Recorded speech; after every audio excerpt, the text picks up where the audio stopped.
Well, think about it. So let's say that if you're earning money, what do we mean by that? That you earn money? You did something. So you make a living. So you go to a job, and your job pays you whatever, $10 an hour, and you work 10 hours. What do you get out of that? $100. Now, when you get that $100, do you sit there and go to your employer and say, "Oh my God, thank you so much. I so much appreciate this." You know, yeah, we want more of it, and it's almost, and we almost get angry at our employer for not giving us more. You know, and then we're never satisfied with it. And then when we do get that, we don't really appreciate it too much. We even take shortcuts at work to try to leave earlier, or try to get a few extra dollars out of it. Or we'll even work, you know, during the day, but we're not working the whole day. Like, we think about how much of our time we're actually spending not working. It's almost like we're committing to screwing over our employer. This person was kind enough to give us a job when we wanted one, but there's a sense there that you're earning money, and so you don't appreciate the money that you're being given because you're not being given the money. You're being what's the word I'm thinking of? You're being given this. You're getting the money that you deserve. You've earned it. You know, now if the boss instead says, "Well, you know, I know I agreed to pay you $10 an hour, but listen up, I'm going to give you $15 an hour. So you're not getting $100 from me, you're getting $150 from me." Did you earn that extra $5? No. That's not the agreement you had. You agreed to do it for 10, but they, out of grace, out of kindness, they gave you an extra 5. You didn't earn that extra 5. You earned the 10. But the point is that that's something that you do for an agreement that you're going to get something back out of it. Now start thinking about how does it you feel about that versus how you feel about the extra $5. Start thinking about love this way as well. If love is something that you can earn, then that means that it's something that you can properly say that you deserve. So how do you deserve love? You know, we say this kind of thing all the time. Everyone deserves love. That's so cheap, man. If everyone deserves love, then that means that you can just work for it, and then if you work a certain way, then you'll be given that thing. You know? But then what happens when you get it? Do you appreciate it? No, you earned it. You don't appreciate that any more than you earn the money that you're given on payday. You know, you might be thankful for it, you might be glad that you have it, but that's very different from if you're given something out of kindness, out of grace. You know? When he connects love here to a sacrament, to a religious ceremony. And it's not just because we think of love as like holy and great and all that stuff. Yeah, there's something there, but there's certainly something Catholic about this. You know? A sacrament is something that you do because, and that you're kind of almost, we could say, like we were saying earlier, to thank you for something. If someone gives you something small and you say thank you, that reflects how appreciative you are. If someone gives you something and you donates a bunch of money, like I was saying, and then we have a building dedication, we have the ribbon cutting ceremony and all of that, then that's a huge ceremony. It's a big thank you to somebody. Now, if someone gives you something, gives you some piece of kindness, and then you say thank you for it, and then you end up giving them like your loyalty. You know, that's a big thank you as well. If somebody hooks you up, and so you're loyal to them for life, that's a big thank you as well. Sometimes it's through actions. In other words, the size of our thank you will reflect how much we appreciate something. Now, of course, that's going to be bigger probably if you're getting something more than what you deserve. Let's say, for example, that example I used last period. You're fined. Let's say you violate the law and you're fined $100 million. Anybody in here ready to pay $100 million? I don't know. Of course. Okay, so we're going to be in jail for the rest of our lives. Now, how could you pay that fine? Or how could that fine be paid? What's that? You can't work, you're in jail. From other negotiations. What's that? From other people. From other people, maybe. Maybe you have a rich uncle who steps in and says, $100 million, man, that's going to clean me out. But you know what? I'd rather you be free and have a life than me have this money. Someone steps in and pays that fine for you. How appreciative are you of that person? Probably pretty appreciative. Because the idea is that you didn't earn that. You didn't earn that money, and you can never pay it back. You can't work long enough in your life to pay back $100 million, probably. You know? But you're appreciative of that thing. If we start thinking of love as something that you earn, well then you're angry when you don't get it. Just like if your employer doesn't pay you $10 an hour, they pay you $5 an hour, you're angry because you did deserve it. So of course you're angry about it. But if you realize that you agreed to $10 and they gave you $10, then you're fine with it. But if you agree to $10, they give you $15, you're appreciative of that other $5 because you didn't earn that.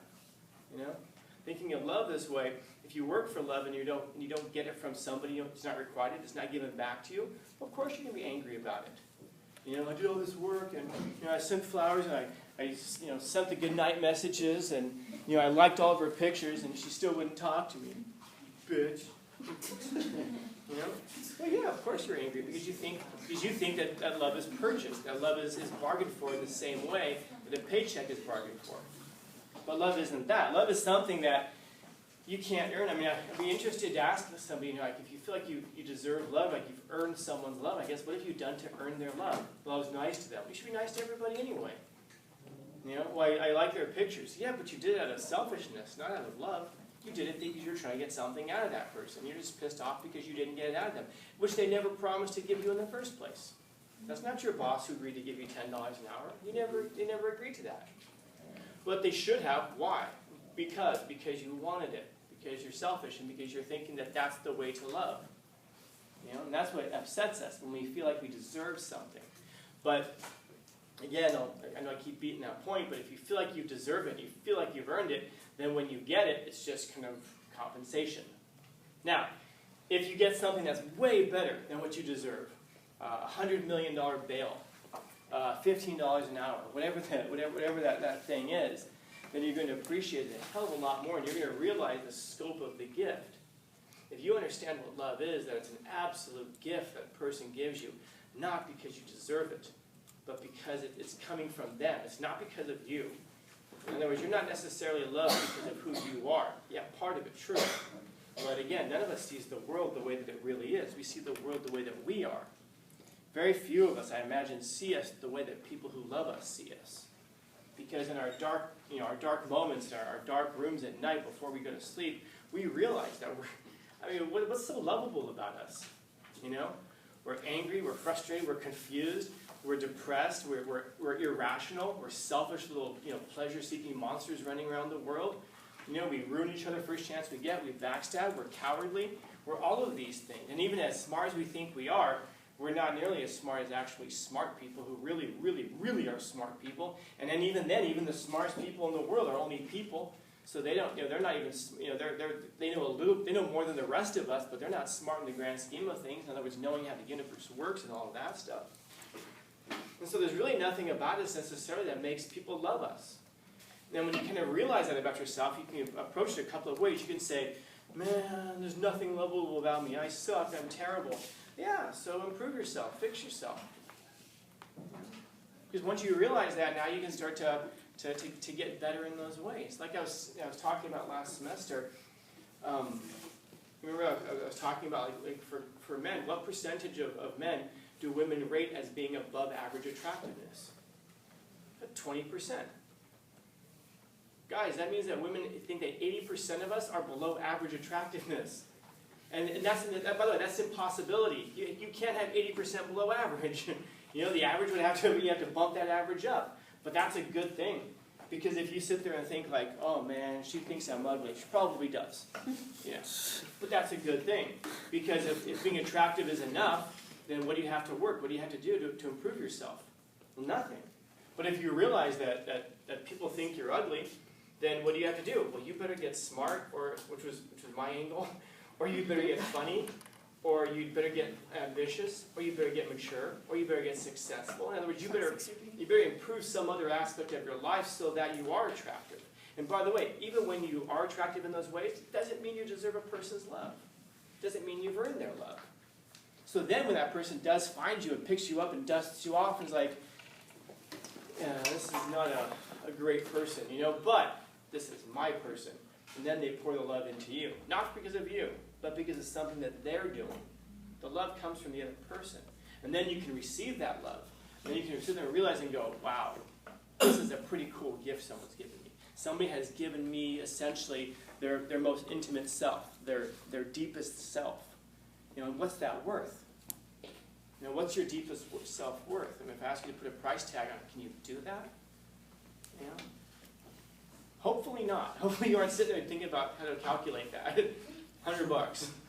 You know, yeah, whatever. You know, bag of M&Ms, whatever. You know, because then when you realize that that receiving that love is something that doesn't come from you, it comes from that other person, and that you can't ever earn that or properly deserve it, but you get it anyway. It's gonna be better than $100 million, man. You know, and even if it comes from someone you don't want it from, then, you know, shouldn't just get away from me. That person's shoving, you know. I'm not saying to accept it, but just understand that the magnitude of the gift that you're being offered is. It's a big thing for a person to do that, you know. And so appreciate it. I'm not saying to accept it, and I'm not saying to just go with someone because they like you. I'm saying understand the value of that.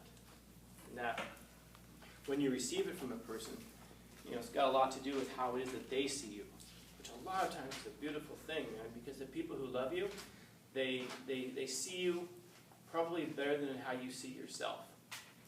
You know, and you can see that play out. How many of you guys really love yourselves? And I mean that in the true sense. When you're going through something in your life, let's say every day you're going through something in your life, and you're about to make a decision that's going to affect your life, ask yourself, is that the same advice I would give a friend of mine who I cared about? Or are you just, you know, are you following advice that you know to be bad advice because you're treating yourself badly? You would never, we would never treat ourselves in certain ways. If you guys plan to have kids someday, and you guys love it, you guys, you know, think about how much, you know, how much you would possibly love a kid, and you know, and then multiply that. I imagine, you know, hundreds of folds, and then ask yourself, do you want to eat a bag of chips? Think about your health. Think about your long-term longevity. Would you want your kid to do that? Would you want your baby to do that? Would you want to feed your baby this? Would you want your baby to make those decisions in their life? In other words, what I'm saying is that it's a good idea to treat yourself like you matter. You know, and this is oftentimes why people who love us treat us better than we treat ourselves. And this is also a lot of times why people who love us get angry and frustrated with us, because they want better for us. You know, our parents oftentimes want better for us. They might be wrong about what better is. And I'm not saying just to follow the advice of people who love us, you know, just do what they want. What I'm saying is that understand why that they're giving us that advice. They really think it's better for us. Again, I'm not saying they're right. They might be wrong about it. But understand that that's where it's coming from. Hopefully it's less angering and frustrating to receive that stuff. But yeah, the idea is that love is something that you don't deserve, man. It's grace. You're given that thing. And he says it's the kind of thing that you receive kneeling, the same way you receive communion, or any kind of a religious sacrament.